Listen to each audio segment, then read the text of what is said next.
School ബസാറിന്റെ ഭാഗമായിട്ട് 2000-ലധികം purchase ചെയ്താൽ personal fan സമ്മാനമായി നൽകുന്നതാണ്. കൂടാതെ നോട്ട് ബുക്സ്, ബാഗ്സ്, സ്കൂബിയുടെ ബാഗ്സ് എല്ലാം കമ്പനിയേക്കാൾ കുറഞ്ഞ വിലയ്ക്കാണ് ഇവിടെ കൊടുക്കുന്നത്. കുട്ടികളുടെ ബാഗ് എടുത്ത ബാറ്റും ബോളും, മുതിർന്നവരുടെ ബാഗ് എടുത്ത മഗ് സെറ്റും ഫ്രീ.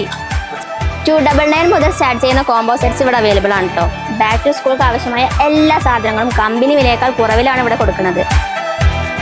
സ്കൂൾ ബസാർ നറുക്കെടുപ്പിലൂടെ 3ാം സമ്മാനമായി ഇലക്ട്രിക് കെറ്റിൽ 2 പേർക്കും, 2ാം സമ്മാനമായി സ്റ്റഡി ടേബിളും, ബമ്പർ സമ്മാനമായി സൈക്കിളും ലഭിക്കുന്നതാണ്. ബാക്ക് ടു സ്കൂളിലേക്ക് ആവശ്യമായ എല്ലാ സാധനങ്ങളും ഇനി ഒരു കുടക്കീഴിൽ ലഭ്യമാണ്. Royal bazaar, palace road, Chelakkara. ഗ്രാമപഞ്ചായത്തുകളിലെ വാർഡ് വിഭജനം പൂർത്തിയായി. കൊണ്ടാഴി ഗ്രാമപഞ്ചായത്തിൽ ഇനി പുതുതായി 16 വാർഡുകൾ. കൊണ്ടാഴി ഗ്രാമപഞ്ചായത്തിൽ നിലവിൽ 15 വാർഡുകളാണ് ഉണ്ടായിരുന്നത്. വാർഡ് വിഭജനം പൂർത്തിയാക്കിയപ്പോൾ ഒരു വാർഡ് പുതുതായി നിലവിൽ വന്നു. ഇതോടെ കൊണ്ടാഴി ഗ്രാമപഞ്ചായത്തിൽ 16 വാർഡുകളായി.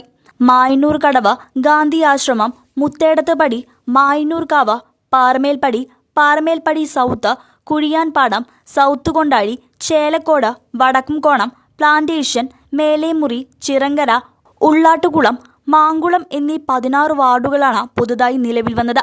2021 സെൻസസ് നടക്കാത്തതിനാൽ 2011 ജനസംഖ്യാ വിവരങ്ങൾ അടിസ്ഥാനമാക്കിയാണ് വാർഡുകൾ വിഭജിച്ചത്, അതിർത്തിയും മറ്റും പുനർനിർണയിച്ചത്. പുതിയ വാർഡുകൾ വരുന്നതോടെ വരുന്ന തദ്ദേശ ഭരണ തെരഞ്ഞെടുപ്പിൽ വാർഡ് വിഭജനത്തിന്റെ അടിസ്ഥാനത്തിലാകും ജനപ്രതിനിധികളെ തിരഞ്ഞെടുക്കുക. CCV news, Chelakkara.